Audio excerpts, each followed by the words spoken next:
So we are reading this French revolution.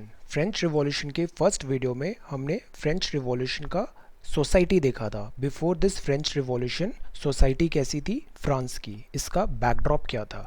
अब इस video में हम आगे बढ़ते हैं। इवेंट्स एंड प्रोसेस, इसमें हमने declaration of right, French revolution, then हमने 14 जुलाई 1789, यहाँ हमने फॉल ऑफ बेस्टाइल देखा।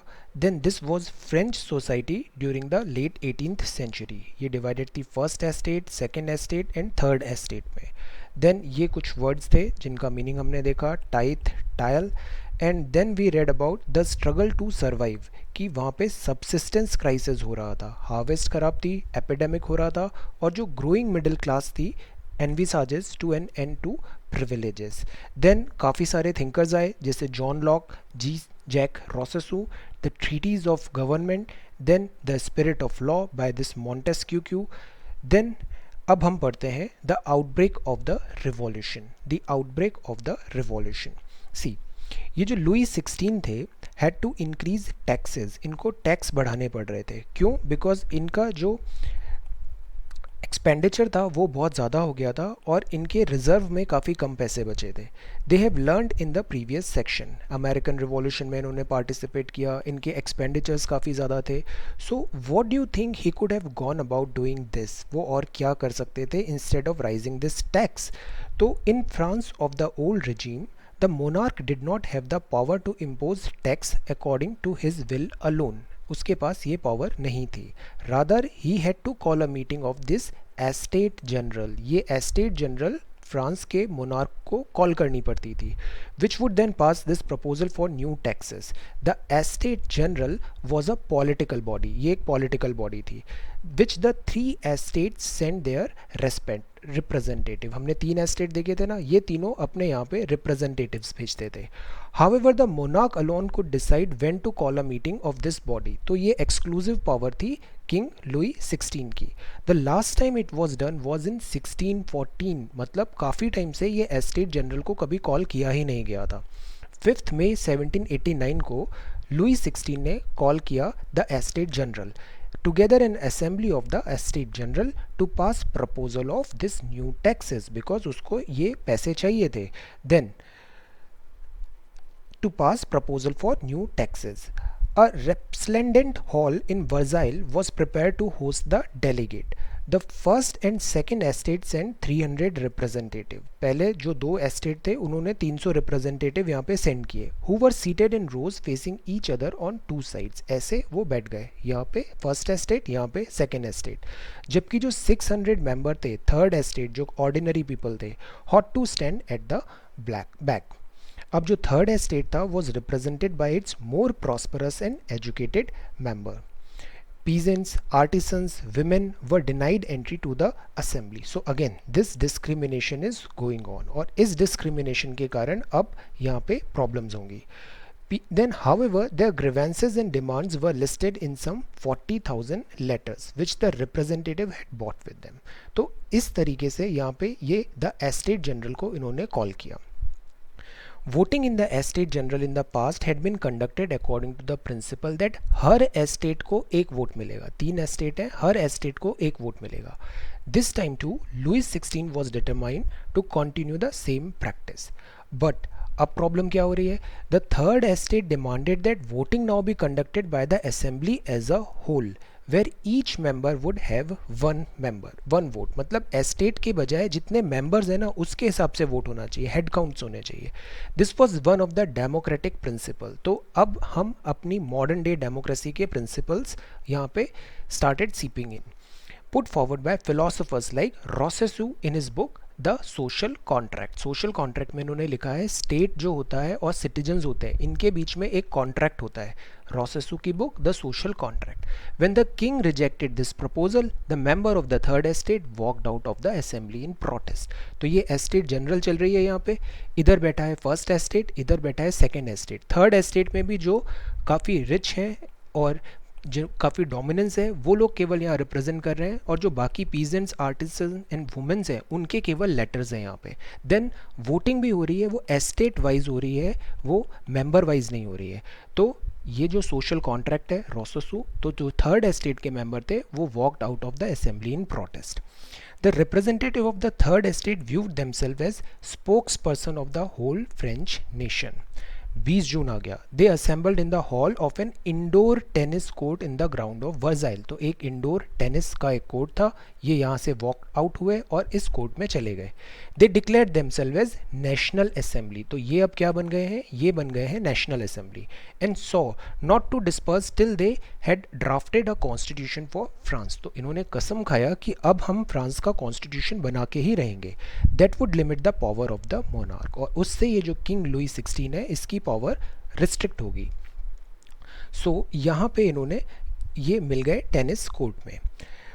Then they were led by this Mirabeau and Abbe Size. Mirabeau was born in a noble family but was convinced of the need to do away with the society of this feudal privilege. तो ये एक noble family से थे but ये believe करते थे feudal privilege जाना चाहिए. He brought out a journal and delivered powerful speeches to the crowd assembled at Versailles. तो ये वहाँ पे उनके एक लीडर बन के आगे आए. आबे साइज ओरिजिनली अ प्रीस्ट थे, रॉट अ इन्फ्लुएंशियल पैम्फलेट जिसका नाम था what is the third estate. Meanwhile यहाँ पे एक टाइमलाइन दी है इंपॉर्टेंट डेट्स. सी 1774 में लुई 16 किंग ऑफ फ्रांस बने. ही फेसेस एम्प्टी ट्रेजरी, इनका खजाना खाली था. एंड ग्रोइंग डिसकंटेंट, सोसाइटी में काफ़ी ज़्यादा नाराज़गी थी ऑफ द ओल्ड रिजीम. 1789 आते आते कॉन्वोकेशन ऑफ एस्टेट जनरल इसने कॉल किया. थर्ड एस्टेट ने फॉर्म कर दिया नेशनल असेंबली बिकॉज वोटिंग वहाँ पे एस्टेट वाइज हो रही थी, पर हेड नहीं हो रहा था. The Bastille is stormed, peace and revolts in the countryside. 1791 में क्या होगा, कॉन्स्टिट्यूशन बनाया जाएगा. जो यहाँ पे अभी टेनिस ओथ लिया था इन्होंने कॉन्स्टिट्यूशन बनाने का, तो ये कॉन्स्टिट्यूशन बनाएंगे और ये लिमिट कर देंगे the power of the king और गारंटी देंगे basic rights of all human beings. 92-93 आते आते फ्रांस बन जाएगा रिपब्लिक और किंग जो है इसको गिलोटाइन कर देंगे, बीहेड कर देंगे. Overthrow of the Jacobin republic होगा और एक डायरेक्टरी रूल्स आ जाएगा फ्रांस में. 1804 में नेपोलियन बन जाएगा emperor of France, annexes large part of Europe. Then 1815 में ये नेपोलियन भी डिफीट हो जाएगा वाटरलू में, बिकॉज नेपोलियन यहाँ पे डिफीट होगा. और इस तरीके से ये जो फ्रेंच रिवॉल्यूशन का हमारा चैप्टर्स हैं, right now we are in chapter number 2, इसका 3rd, 4th, 5th and 6th, इस तरीके से ये हम कंप्लीट करेंगे. Will not stretch it unnecessarily, इसको शॉर्ट रखेंगे हर वीडियो को. ओके तो यहाँ पे इन्होंने नेशनल असेंबली में मिल गए एंड मीराबू ने यहाँ इनके लीडर बन गए. और सी ये थी टेनिस कोर्ट ओथ, ये कुछ इस टाइप की थी. Then here is the person. ये प्रिपरेटरी स्केच है for large painting by this and the painting was intended to be hung in the national assembly.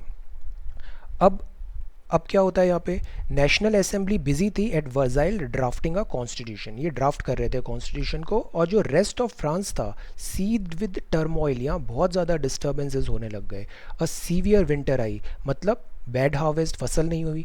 The price of bread rose, bread की price बहुत ज़्यादा बढ़ गई. Often bakers exploited the situation and hoarded. तो यहाँ भी black marketing हो रही थी और अननेसेसरी प्राइस राइज हो रहा था. After spending hours in long queues at the bakery, crowd of angry women stormed into the shops. At the same time, King ordered troops to move into Paris. 14th जुलाई को the agitated crowd stormed and destroyed the Bastille. तो ये इतने लोग परेशान हो गए थे और इससे काफ़ी नाराज़ थे बिकॉज ये सिंबल था इस डेस्पोटिक जो लोगों को लगता था मोनार्की है, तो उन्होंने इधर डिस्ट्रॉय कर दिया बेस्टाइल को.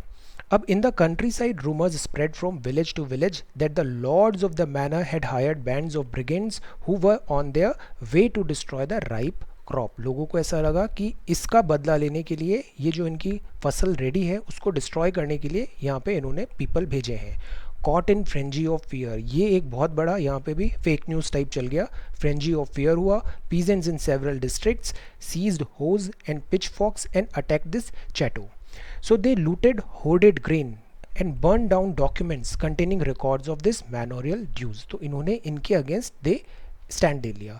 Large number of nobles भाग गए वहाँ से, fled from their homes, many of them migrating to neighboring countries.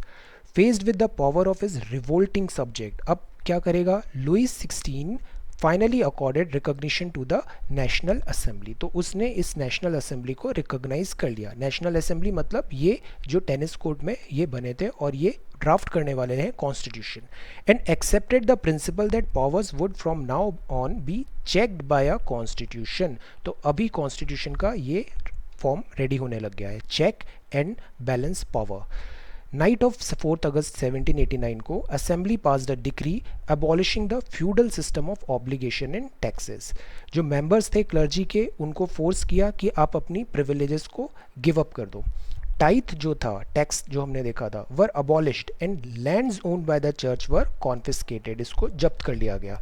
As a result the government acquired asset worth of 2 billion livres, ये यहाँ की करेंसी है। So this is the map. ये the spread of great fear है, लोगों में डर बैठ गया, एंजाइटी आई। This map shows this the spread. Then new word है, ये क्या होता है, ये कैसल होती है, stately residence belonging to a king और नोबलमैन, और मैनर होता है estate consisting of lords land and mansion. अब जो फ्रांस है, अब फ्रांस बन जाएगा कॉन्स्टिट्यूशनल मोनार्की, बिकॉज इनका एक कॉन्स्टिट्यूशन आ गया है और वो कॉन्स्टिट्यूशन लेके आई है national assembly. The National Assembly completed the draft of the Constitution in 1791. Its main object was to limit the power of the monarch. इसकी पावर को कम करिए, चेक एंड बैलेंस लगाइए। These powers instead of being concentrated in the hand of one person, अब ये spread हो गई, assign हो गई डिफरेंट इंस्टीट्यूशन में, और अब आ गया this Montesquieu principle, legislative, executive, judiciary, ये तीनों में सेपरेशन होना चाहिए। This made France a constitutional monarchy हो गई यहाँ पे, एंड पॉलिटिकल सिस्टम ऐसे वर्क कर रहा था।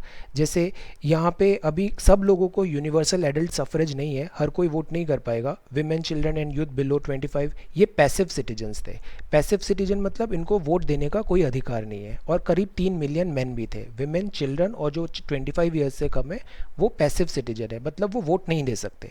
एक्टिव सिटीजन वो होते हैं, ये करीब 4 मिलियन पॉपुलेशन थी जो एंटाइटल्ड थे वोट के।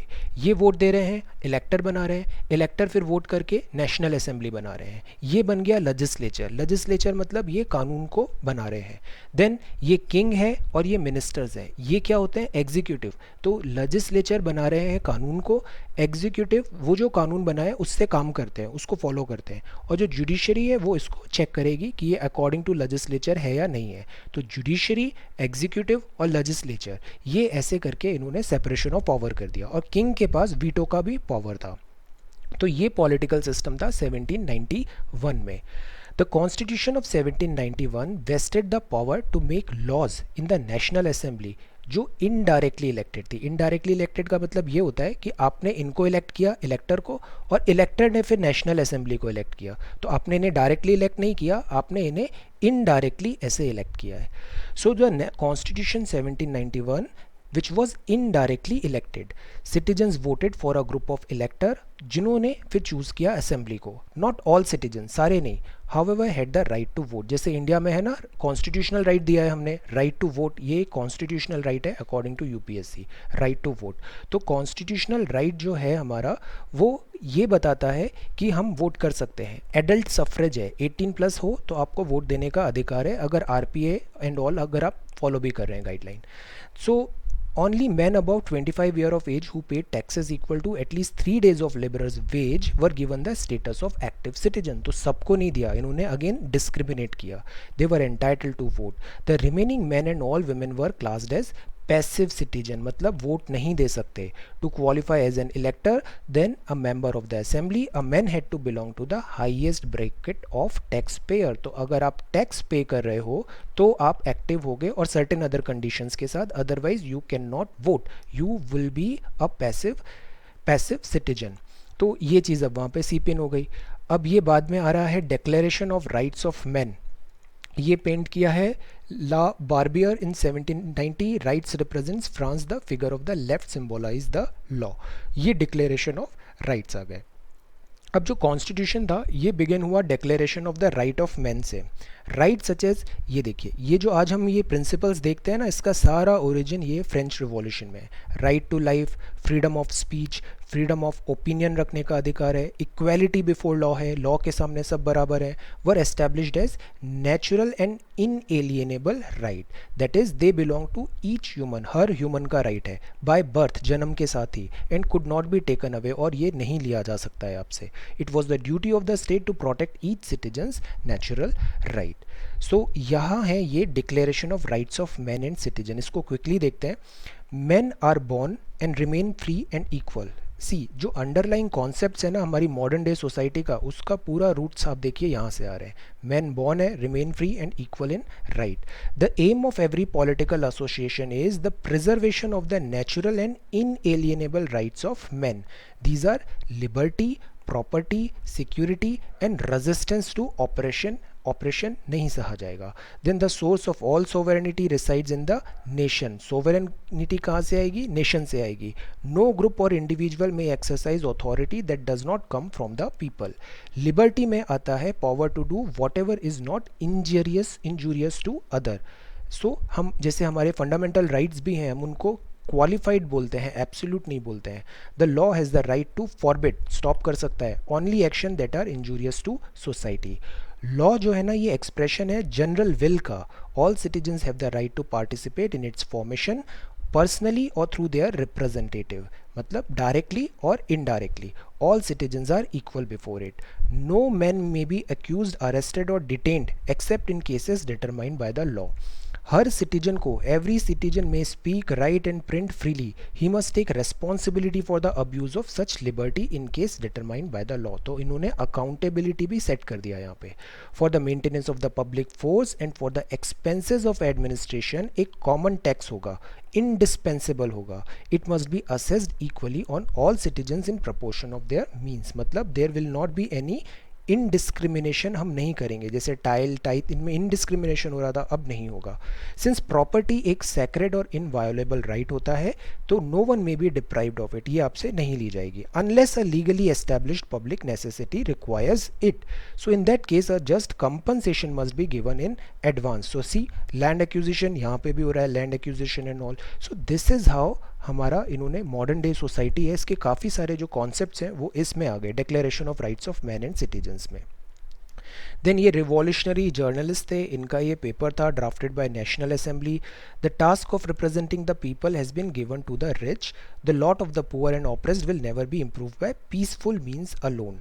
Absolute proof of how wealth influences the law. ये जो इन्फ्लुएंस होता है, पैसे अमीर, ये तब भी चला आ रहा था, इन्फ्लुएंस करते थे लॉ को.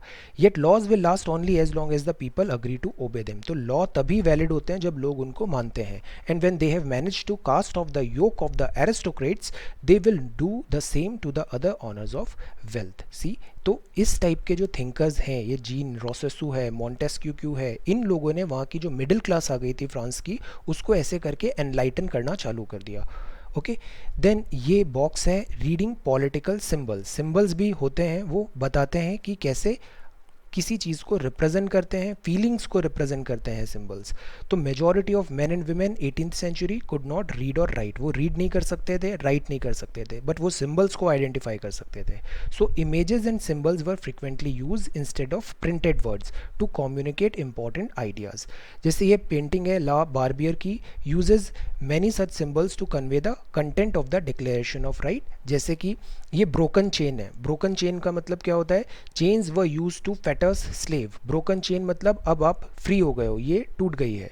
देन ये क्या है? अ बंडल ऑफ रॉड्स हैं, ये रॉड्स हैं, और this fasces. So one rod can be easily broken but not an entire bundle. See कितना अच्छा भी बात है ये. Strength lies in unity. हम एक साथ रहते हैं तो हमारी ताकत बढ़ जाती है. सी ये रॉड है ऐसे यहाँ पे.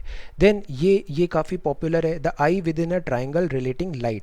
द ऑल सीइंग आई, ये सब देख रही है. Stands of knowledge. The rays of the sun will drive away the clouds of ignorance. Knowledge जितनी ज़्यादा आती है हमें, उतना ही हमारा जो अज्ञान है, हमारा फियर्स हैं, हमारा this is good, knowledge is good, clouds of ignorance को ये दूर करती है. देन ये सेप्टर है, ये रॉयल पावर का सिंबल है. ये snake biting its tail to form a ring. इसका मतलब क्या है? सिंबल ऑफ एटर्निटी है. इसका कोई ना तो आदि है ना अंत है, ये ऐसा चल रहा है. Neither beginning nor end. Then red Phrygian cap है, cap worn by a slave upon becoming free, तो ये फ्री हो गया है. देन ये ब्लू वाइट रेड है, फ्रांस का आप फ्लैग का कलर भी देखिए, the national colours of France. Then ये विंग्ड विमेन है, personification of the law, law free ऐसे वर्क कर रहा है. ये लॉ की टैबलेट है, same for all and equal before it. ये कुछ एक्टिविटी है जैसे आप इन्हें आइडेंटिफाई करिए. Liberty, equality, fraternity, rights of man symbols, political rights, group of French society could have gained constitution 1791 में. Which group would have had reason to be dissatisfied? What development does this Marat anticipate in the future? Impact करिए, imagine करिए impact of the events in France on neighbouring country. ये neighbouring country है, अभी हम आगे देखते हैं. Prussia, Austria Hungary, Spain. तो इधर क्या फ़र्क पड़ा? King, traders, peasants, nobles, member of clergy, इनमें क्या फ़र्क पड़ा? तो सी इस तरीके से ये सेकंड पार्ट कंप्लीट होता है. यहाँ हमने क्या देखा? यहाँ हमने देखा ये सिंबल्स हैं, जैसे लॉ टैबलेट है, ये क्या है? विंग्ड विमेन है, ये ब्लू वाइट रेड है, ये रेड फिरगियन कैप है. विजुलाइज करिए एंड ट्राई टू रिमेंबर कि ये क्या है. ओके. देन यहाँ पे क्या है? यहाँ हमने देखा ये snake biting its tail to form a ring, ना आदि ना अंत, एटर्निटी. ये सेप्टर है, ये आपकी ट्राइंगल रेडिएटिंग लाइट है. ये बंडल ऑफ रॉड्स है, united we stand, divided we fall. The broken chain, ये पॉलिटिकल सिंबल है. ये declaration of rights of man and citizens हैं. देन इससे पहले ये political system constitution 1791, direct vote, indirect vote, then legislature, executive, judiciary, ये सब आपस में ऐसे सेपरेट हो गए हैं. Separation of power, checks and balances. France हो गई कॉन्स्टिट्यूशनल मोनार्की, ये चैटू है. Then this is Louis 16, national assembly बना दी थी. देन यहाँ पे वर्जाइल में इन्होंने ड्राफ्ट किया था. ये ऐसा कुछ था टेनिस कोर्ट ओथ को, इनको वहाँ पे अच्छा ट्रीटमेंट नहीं मिला तो ये इधर आ गए टेनिस कोर्ट ओथ में. थर्ड एस्टेट था, ये यहाँ पे आ गई थी. थर्ड एस्टेट में ये मीराबू काफ़ी इंपॉर्टेंट नाम है. सोशल कॉन्ट्रैक्ट रोसेसू की बुक है. Voting in the estate general, ये इंपॉर्टेंट टाइमलाइन है. ओके. अब हम नेक्स्ट में इसका सेकेंड पार्ट देखेंगे. So thank you so much for watching this video. Take care, be safe and study well.